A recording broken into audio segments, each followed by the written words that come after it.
하나님 말씀 에스더 7장 8절에서 8장 2절까지의 말씀입니다. 에스더 7장 8절에서 8장 2절까지 우리 한 목소리로 같이 읽겠습니다. 시작.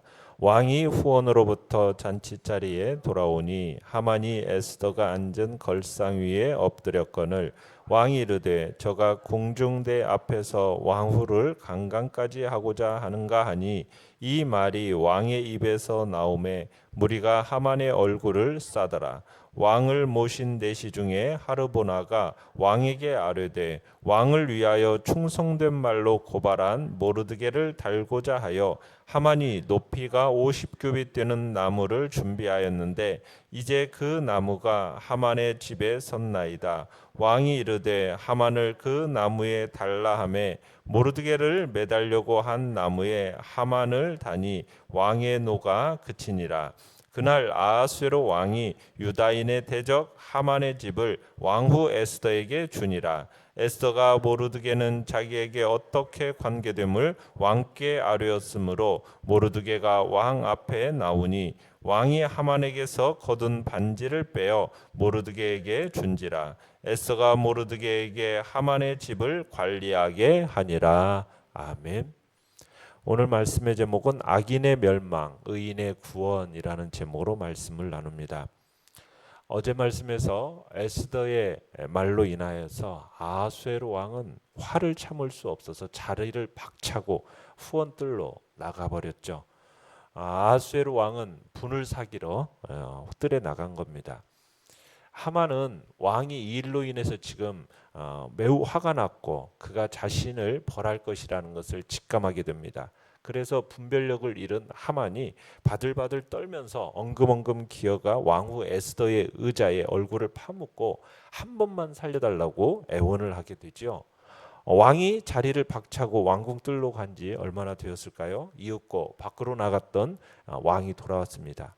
그런데 공포에 질린 이 하만이 당시 잔치에서 많이 사용되었던 이 등받이가 뒤로 넘어가는 안락의자에 앉아있는 이 에스더의 발을 붙잡고 지금 살려달라고 애원을 하고 있는 겁니다. 하만이 왕후의 의자에 얼굴을 파묻고 있었다는 얘기입니다. 자, 내용 관찰 문제 1번. 하만이 에스더에게 목숨을 구걸하자 한 행동이 어떤 결과를 낳았습니까?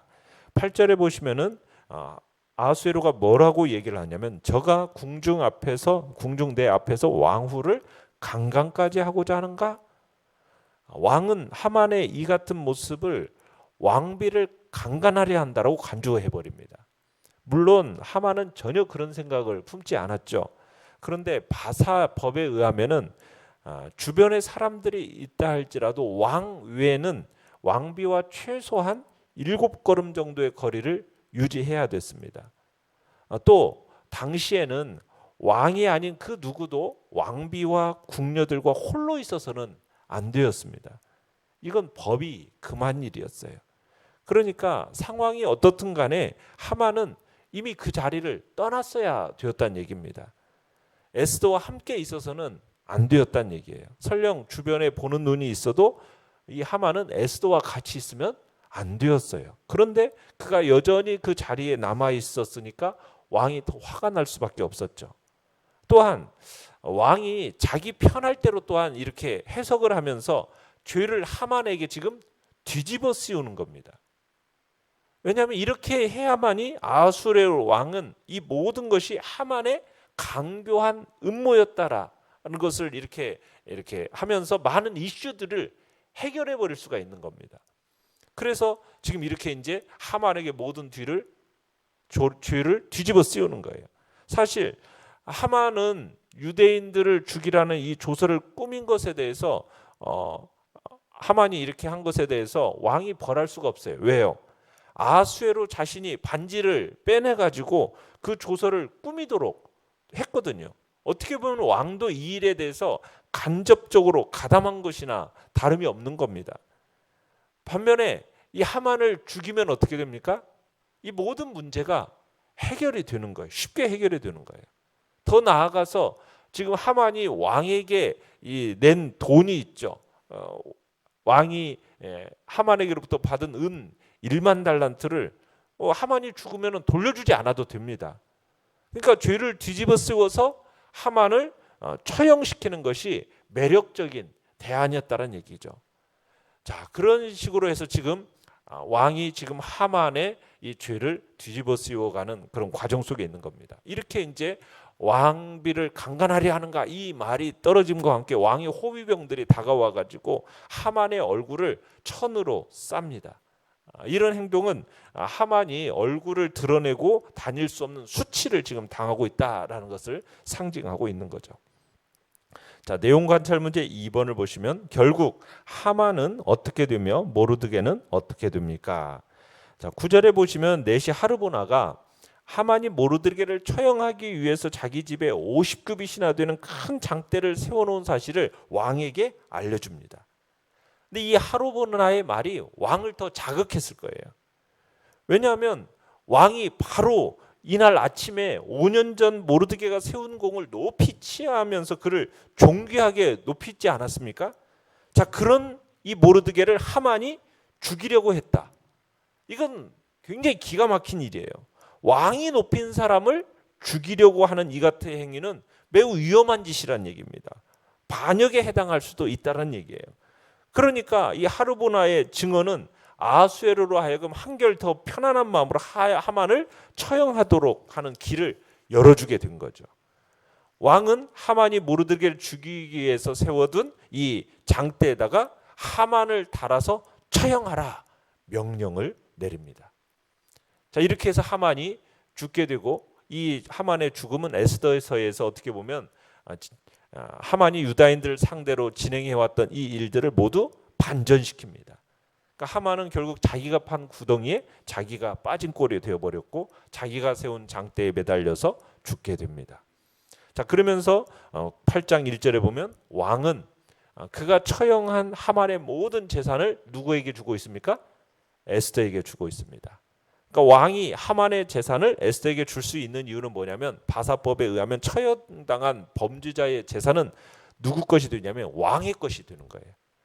그러니까 하만의 재산이 그를 처형한 왕의 것이 되니까 왕이 에스더에게 하만의 재산을 준 겁니다.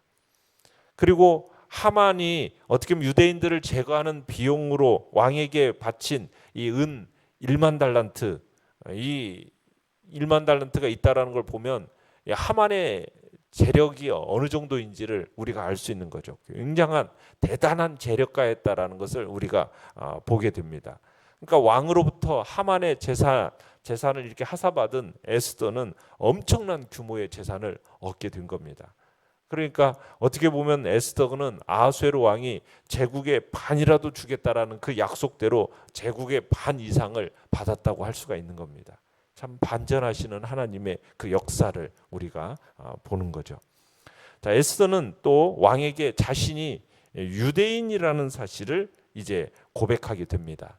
그러니까 자신의 부모가 100년 전에 이곳에 포로로 끌려와서 죽은 것과 그리고 고아가 된 자신을 사촌 오빠인 모르드게가 돌봐주었다. 그 관계성을 이야기해 주죠. 그러자 아수에로 왕이 하만에게 위임해 주었던 그 왕의 인장 반지를 모르드게의 손에 끼워줍니다.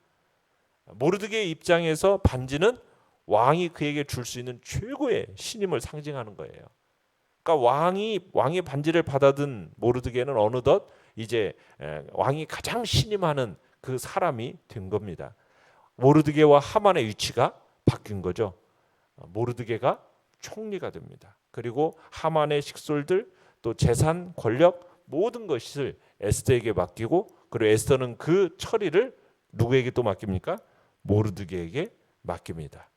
참 포로의 아들, 딸이 총리가 되고 지배국의 총리가 되고 왕후가 되는 정말 놀라운 반전의 역사를 보여주고 있는 겁니다. 자, 연구와 묵상 문제 3번입니다. 하만은 모르드게를 매달려고 세워놓은 나무에 그 자신이 달려 죽었습니다. 왜 그런 일이 벌어졌다고 생각합니까? 자, 하만은 선하고 충성된 시라를 죽이는 이 악한 일을 계획했고요. 그리고 그것을 위해서 예비했어요. 그러면서 하만이 도리어 자신이 악한 일을 예비한 그 나무에 달려 죽게 됩니다.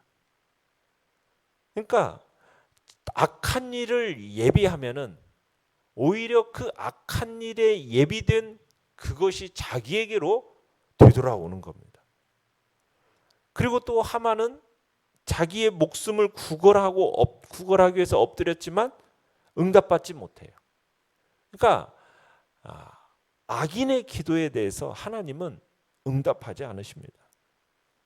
도리어 참 하만이 모르드게를 매달려고 했던 나무 형틀에 도리어 매달려 죽게 되는 거거든요.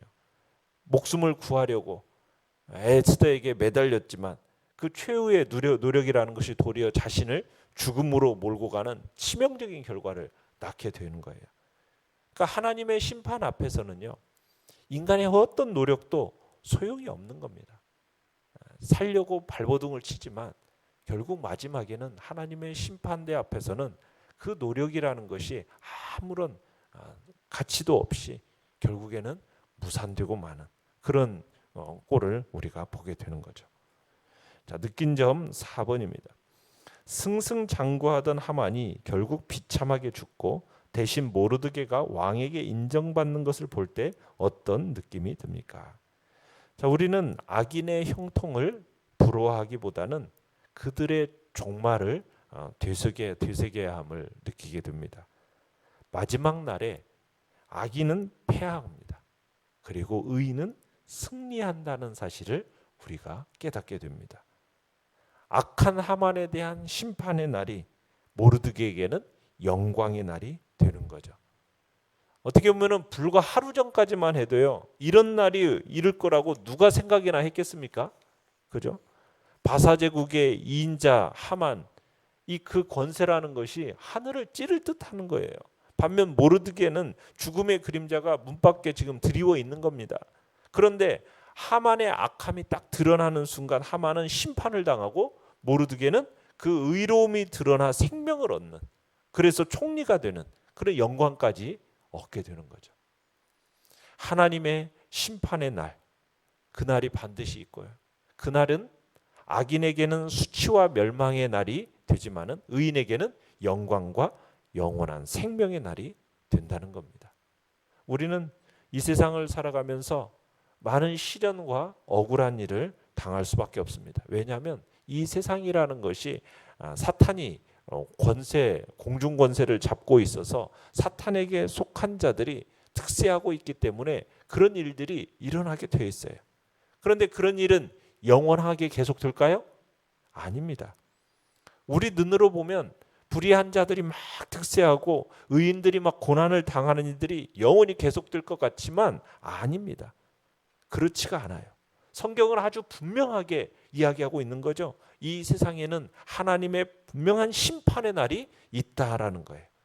그리고 그날에는 하나님께서 사람들의 행위에 따라서 심판하실 것을 말씀하고 있어요. 그러니까 하나님의 심판의 날에 그 불의한 자들은 그들의 행위에 따라서 준엄한 형벌을 받게 될 것입니다. 그러니까 성경은 그날에 불의한 자들이 영원한 멸망의 심판을 받게 될 것이라고 얘기하고 있지 않습니까? 수치를 당하게 될 거라고 증거하고 있어요. 그리고 그날의 의인들은 어떻게 됩니까? 영생의 심판과 천국의 영광을 누리게 되는 겁니다. 그날의 의로운 자들은 하나님으로부터 면류관을 받게 될 것이고요. 주님과 더불어서 영원한 왕노릇을 하게 될 것입니다. 반드시 있어요. 이 날이 이 땅이 영원한 게 아니고 마지막 최후의 심판의 날이 있다라는 것을 우리는 생각하고 믿음으로 이 땅을 살아가는 겁니다.